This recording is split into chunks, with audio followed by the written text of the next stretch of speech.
Ever wondered why some people, particularly those with narcissistic traits, seem so emotionally dysregulated? Why they can flip from intense anger to profound sadness, and then to charming affection, all in a matter of minutes?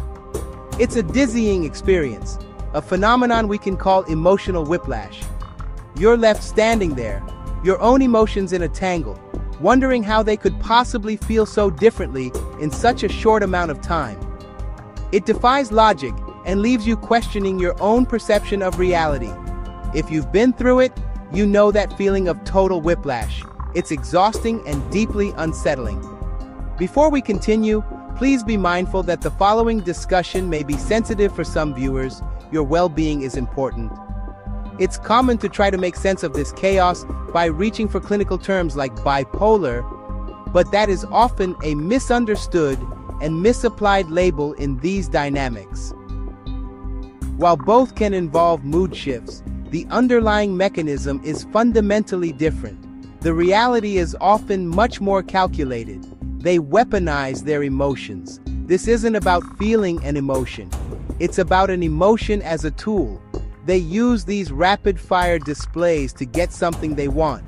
Whether that's your forgiveness after they've crossed a boundary, your acceptance of an unreasonable demand, your admiration to fuel their ego, or your consent when you've already said no.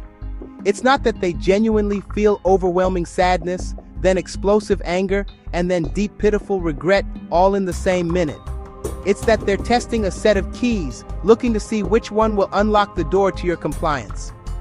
They're cycling through a wheel of emotions, not to express themselves, but to experiment on you. They are asking themselves, if I get angry, will they back down and apologize? This is a common tactic to shut down any challenge to their authority or behavior. They make the environment so hostile that you retreat simply to find peace. If I cry or act like the victim, will they feel guilty and stop questioning me? This flips the script, turning their accountability into your responsibility. Suddenly, you're the one who has to provide comfort, abandoning your own valid feelings. If I become charming and loving, will they forget what we were arguing about and agree with me? Why? This is a form of love bombing, designed to disarm you and remind you of the good times, making you more likely to concede. For some narcissists, this is done with conscious, malicious intent. They derive a sense of power from making you feel obligated, subdued, or hopeless.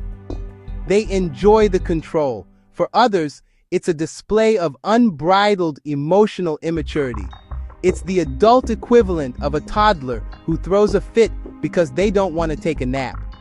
They never developed healthy coping mechanisms, so they revert to the only strategy they know that works: a tantrum. So, how do you protect your peace in the face of this storm? The key is to disengage from the performance. Recognize the wheel of emotions for what it is: a tactic, not a genuine feeling. You can set a boundary by saying something like, I can see you have a lot of strong feelings right now. I'm going to give you space to process them, and we can talk later when things are calmer. This is not about abandoning them. It's about refusing to participate in the manipulation. Your safety is paramount. If these emotional displays ever escalate to threats or physical intimidation, your priority must be to remove yourself from the situation and seek help. And here is the most frustrating and telling part. Once they get what they're looking for, your apology, your agreement, your submission, their mood instantly shifts again. Usually they become calmer, more relaxed, or even cheerfully pleasant. The switch is flipped. The performance is over because its objective has been met. The suffocating energy in the room seems to lighten instantly. They change the conversation to something trivial. They act as if the last 10 minutes of intense, gut-wrenching emotion never even happened. They expect you to just move on, to fall in line with their new mood, acting like their erratic wheel of emotions was the most normal thing in the world. But it isn't normal, and it isn't healthy.